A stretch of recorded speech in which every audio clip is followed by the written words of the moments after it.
I keep an autographed copy of a picture of Jon Stewart by my desk.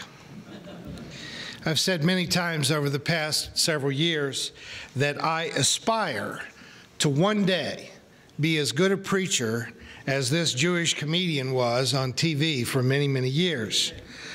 Stewart was always able, it seemed to me, to say something with such naked honesty, but with the persuasion of cutting humor, that I think he really should be regarded as being one of the best preachers of our age. One of my favorite quotes from Stewart is this: "If you don't stick to your values when they're being tested, they're not values, they're hobbies." Now that's witty, but it's also painfully true.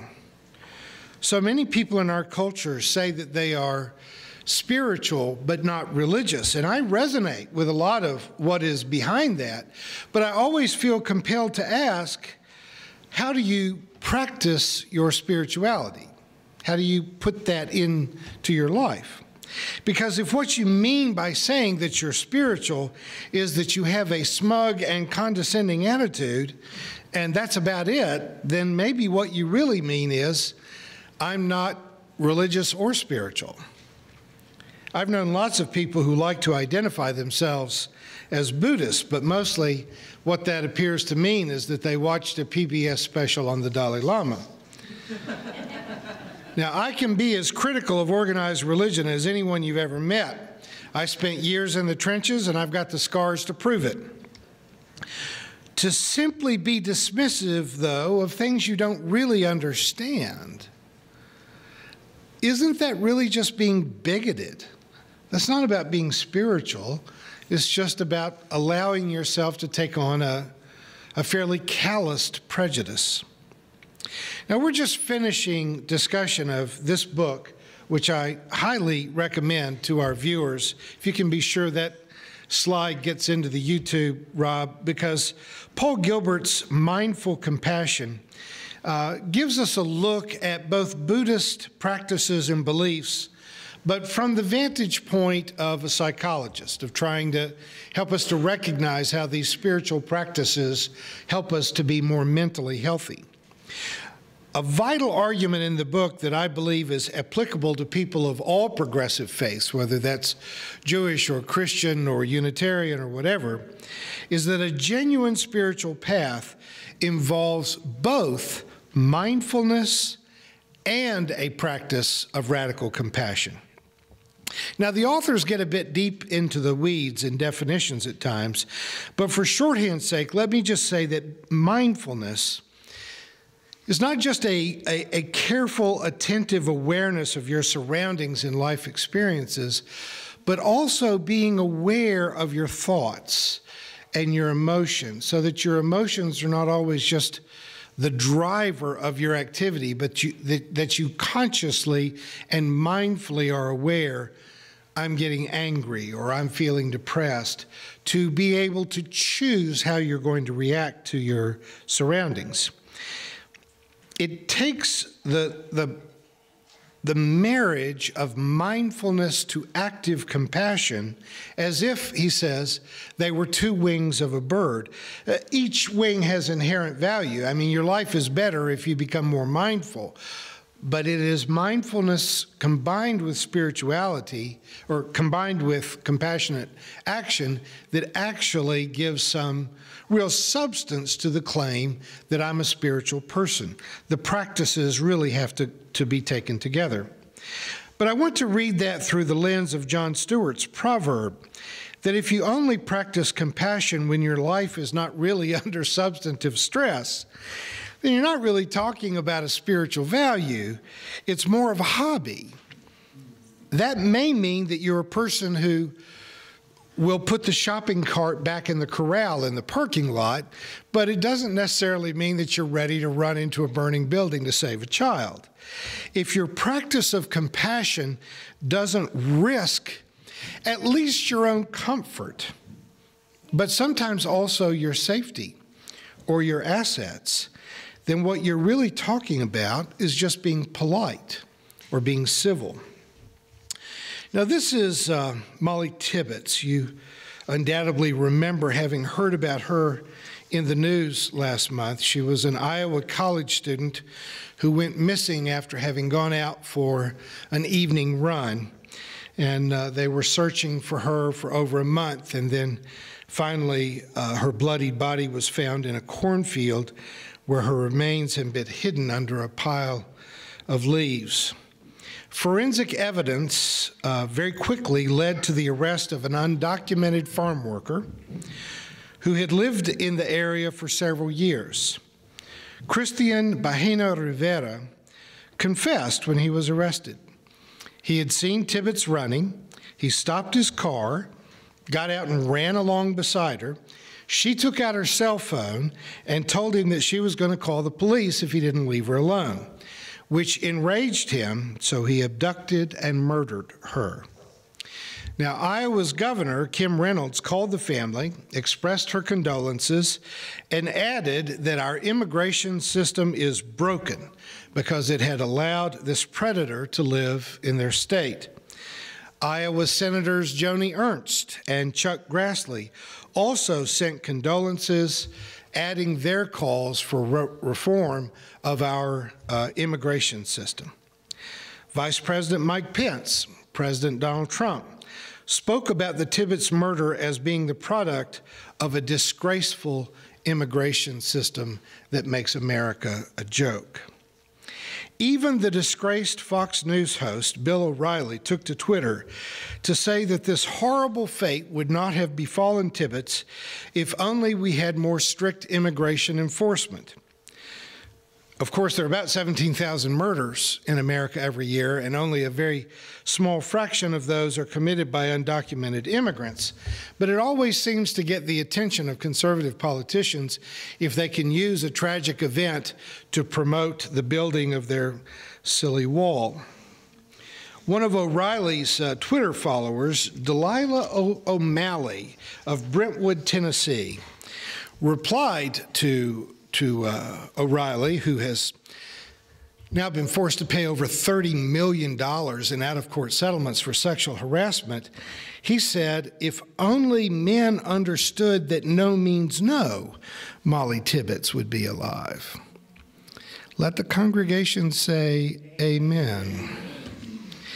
I know that at a certain level, it's just as wrong to personalize a tragedy like this as it is for politicians to use it to further their political hysteria. But as the father of a beautiful young daughter who insists on going hiking and mountain climbing and skiing and snowboarding in the Colorado Rockies, and who believes, and I can't philosophically disagree with her, but she believes that she ought to be able to go hiking and camping and skiing by herself, just like your sons do. Still, if something were to happen to her, I cannot imagine not going to the very dark side of myself in a call for retribution. And I guess that's where we all learn whether we have values or if we just have hobbies, if we are spiritual or if we are just civilized and well-mannered people, if compassion is something we choose to live by, or if it's just a condescending claim of civility. Now, this is Rob Tibbetts, Molly's dad. When Trump and others were using Molly's death as a talking point in their stump speeches, calling for Americans to build that wall and blaming undocumented immigrants for unspeakable crimes, Rob Tibbetts wrote a letter to the editor of the Des Moines Register, and it's too long for me to read in its entirety, but I want to read significant portions of it to you. The father of the tragically murdered college student said, "The person who is accused of taking Molly's life is no more a reflection of the Hispanic community than white supremacists are of all white people. Amen. To suggest otherwise is a lie. Justice in my America is blind. This person will receive a fair trial, as it should be. If convicted, he will face the consequences society has set. Beyond that, he deserves no more attention. To the Hispanic community, my family stands with you and offers its heartfelt apology. That you've been beset by the circumstances of Molly's death is wrong. We treasure the contribution you bring to the American tapestry in all its color and melody. And yes, we love your food. My stepdaughter, whom Molly loves so dearly, is Latina. Her sons, Molly's cherished nephews and my grandchildren, are Latino.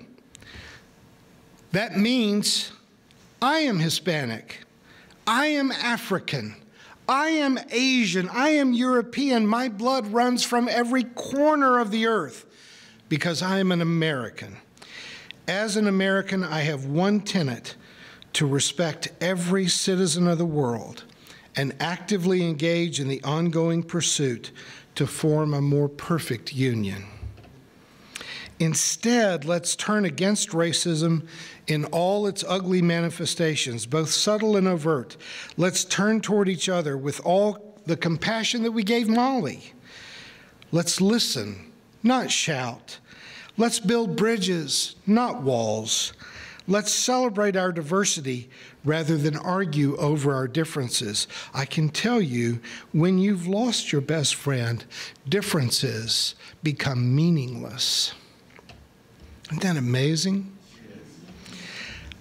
I don't know what's happened in Mr. Tibbetts' life that could have prepared him to be able to make such a saintly statement 10 days after his daughter's body was discovered in a cornfield. In fact, if I'm honest, I'm not even sure that I could muster the moral strength to even want to be that charitable. But we have seen it in others. A few years ago, Dylan Roof went into a Bible study at the Mother Emanuel Church in Charleston, South Carolina, and he went in there to start a race war. He went in with weapons and killed 9 innocent black folk in that church, including the church's pastor. But when he appeared in court on his first bond hearing, the survivors of the shooting were there, not to confront him, but to tell him that they forgave him and that they were praying for him. They expressed their grief. They got a chance to talk about how much they missed their mother, their aunt, their pastor, their friend. But they also made sure that Dylan Roof knew that they didn't hate him. I'm not sure I could find that. I'm not sure I could find that place inside of me at a time like that. But when I see it, I know it's the real thing. That's the stuff that the world is needing. And if you weren't here at the time, I'll tell you, right after the shooting, when it looked like, Charleston might have erupted into a bloody neighborhood-to-neighborhood battle, I rushed down there. I collected a gift from our church. We sent a couple of $1,000s to help them with the repairs to their church, and I delivered the check in person. But when I got there, what I found was not the beginnings of a race war, but I found the streets lined with supporters, and behind all the people you see in that picture I took was just a row of floral arrangements that everyone across the country was doing what I did. They were coming to pay their respects. They brought flowers. They brought financial gifts. I've corresponded with the new pastors since that time. The city did not fall into a race war because there were people in that church that were willing to come out onto the sidewalk and hug us as we were walking by. And we got to share a moment of mutual grief over what had happened and the kind of racism that's still alive in America. Scott Peck talked in The Road Less Traveled about how when there's a hurricane that you see the children of the rich and the children of the poor working side by side, filling sandbags and building barricades to keep their town from flooding. But as soon as the floodwaters subside, those divisions in society tend to snap back into place. What we keep coming back here looking for, week after week, is the kind of character, the kind of mindfulness, the kind of compassion to be able to break down those familiar lines of separation, of prejudice, that great wall of ethnic insanity that Trump wants to build along our southern border that divides us. But without a Dylan Roof, without a Molly Tibbetts, could we, members of a mostly white liberal church, fully embrace the members of a mostly black conservative evangelical church without anyone having to get killed to make it happen? Could we manage to practice our mindfulness and our compassion in such a way that we become that union that we've always spoken of and never seen in America? Could we muster outrage at the lead-tainted water given to children in Flint, even if we live 1,000 miles away and our water is evidently okay? Can we find compassion for Native Americans who are now having to clean up over 200,000 gallons of spilled oil on their reservation lands, spilled from a pipeline they tried desperately to keep from being built? Can we spread our wings of compassion and mindfulness and say with Rob Tibbetts, I am Hispanic, I am African, I am Asian, I'm European, my blood runs from every corner of the earth. Because we have put away the ignorant prejudice of race, and we refuse to blame an entire nation or an entire religion or an entire race for the offenses of a few. We are being invited to be united by hatred and by fear of Mexicans, of Muslims, of Native Americans, of minorities, and to even loathe the timidly outspoken victims of a decades-old sex crime. But we don't have to be manipulated by that fear or that anger. We don't have to live chained in the darkness of prejudice. We have wings. We can fly.